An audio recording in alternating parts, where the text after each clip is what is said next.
Hi, in this video I'm going to show you how to use the Puzzles group in the Timesavers 2 tab of the Timesavers add-in. So this group allows you to take any picture and turn it into a puzzle. You have a choice between making it a puzzle with straight sides, which is basically just rectangles, or uniform pieces or irregular pieces. So I'm going to show you all the different options over here. So first of all, we're going to look at this one over here. I've got a picture. This will only work with pictures, so you can't use this if you have a different kind of shape selected. It'll only work if it's an actual picture that's selected. Okay, and you can only have one picture selected as well. Okay, so I've selected my picture over here, and I am going to be first doing straight pieces, and I'm going to, oh, you also have an option over here where you can have a text box added on top of each picture if you want to or not. So if you would like to be able to add text to each of your pieces, then you can choose this option over here, and then what will happen is when the pieces are made, an extra text box will be placed on top of it and grouped with each piece so that you can then add text into the text box and it'll be grouped with the piece already. Okay, so, but first of all, I'm going to choose the no text option. You also have a choice between having your pieces with lines or no lines or a 3D effect, and you can change these after you've created your puzzle as well. Over here, you can choose how many rows and columns of pieces you want to divide it up into. The default is 2 by 2, but you can change it if you've got the full version. Okay, so first of all, I'm going to just keep all the settings as they are. So I've got no text, line, it's straight, and 2 by 2. So then I click on the create button, and now you can see that it has turned this into 4 separate pieces like that. Okay, now like I said, you can change the design, the line or no line or 3D once you've already created it. So long as you have one piece of the puzzle selected, then you can go and change that, and all of the pieces will change simultaneously. That's the no line option, and then I've got the 3D option over there as well, so that is also something that you can do.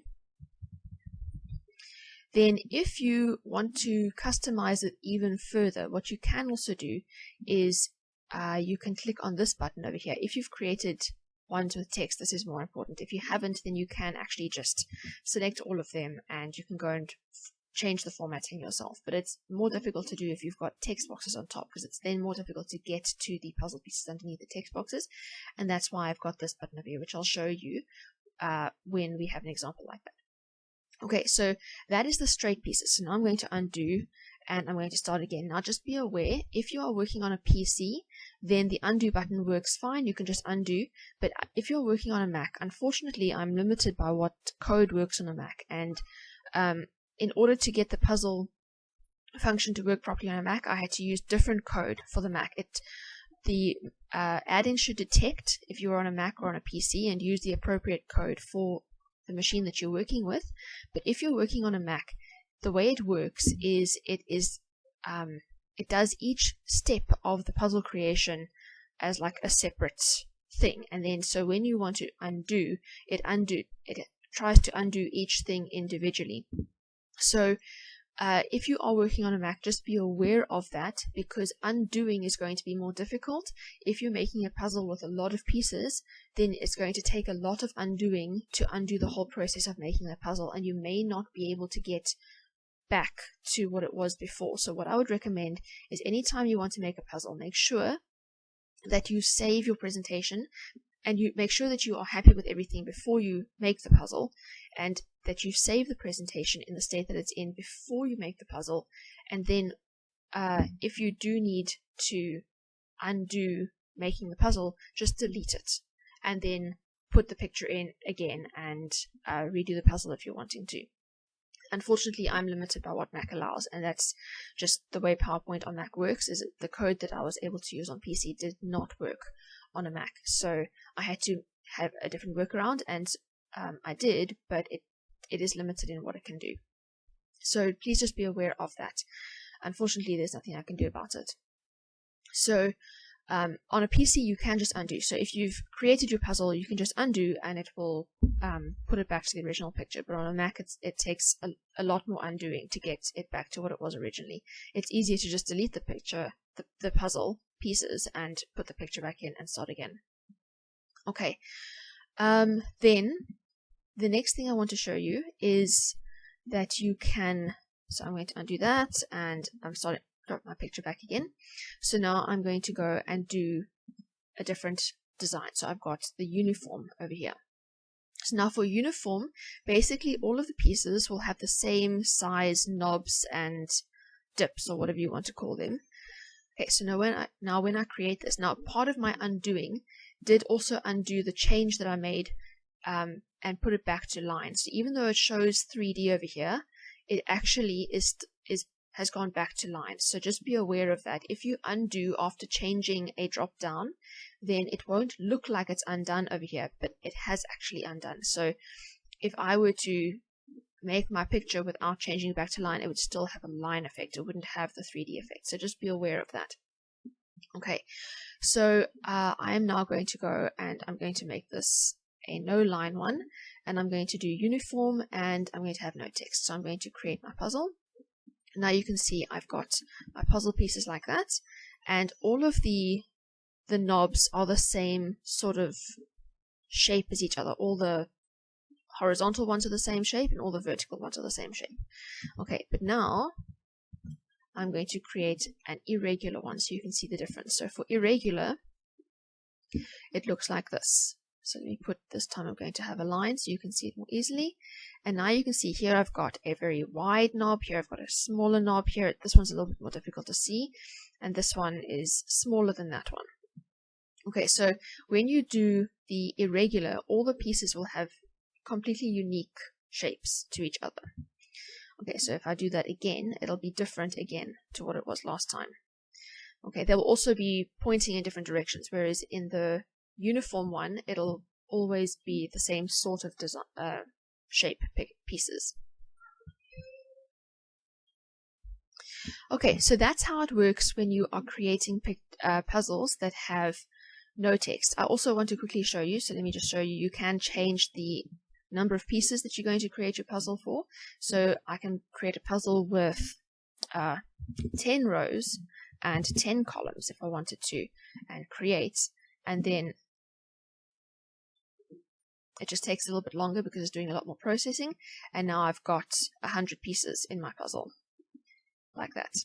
Then I've also got this button over here. So if you have created a puzzle and you want to solve that puzzle again, all you need to do is have one piece of that puzzle selected and click the solve button, and the puzzle will be solved.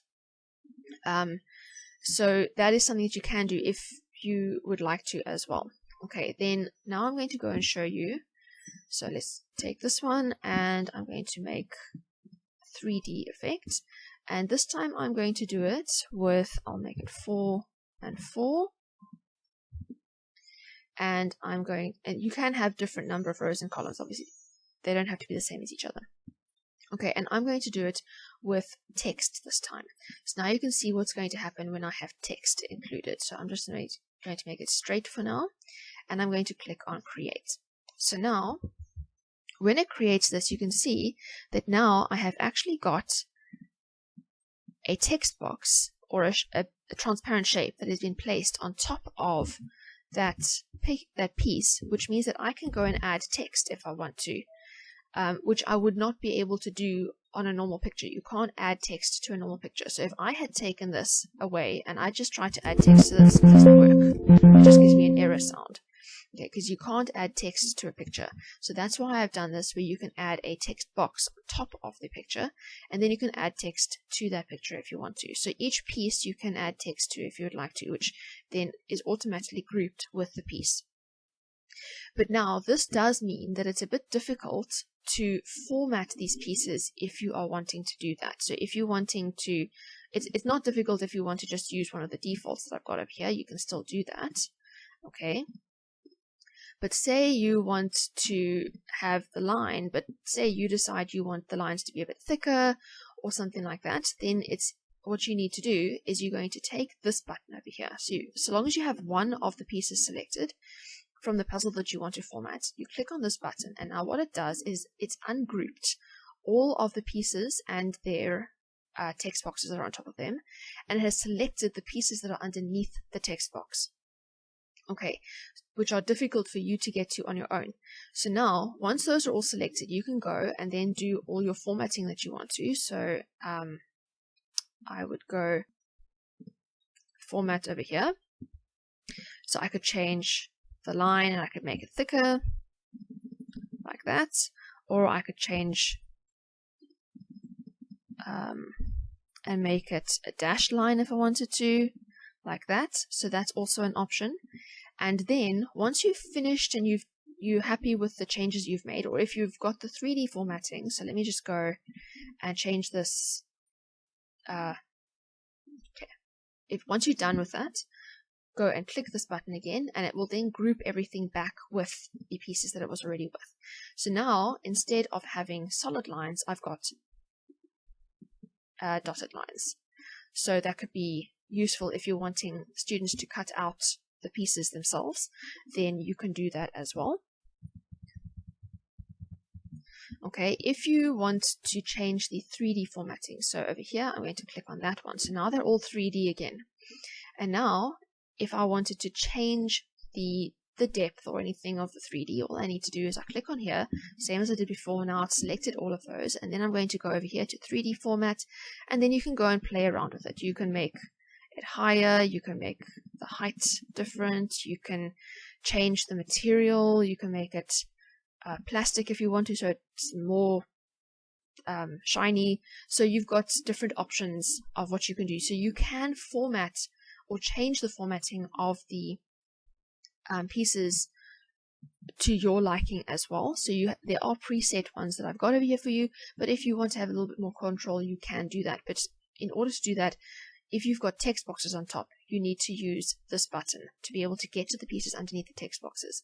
And then once you've done that, just click it again so that you can group everything back together, and now you've got your pieces again. Okay, so now I'm going to undo all of that, and I'm going to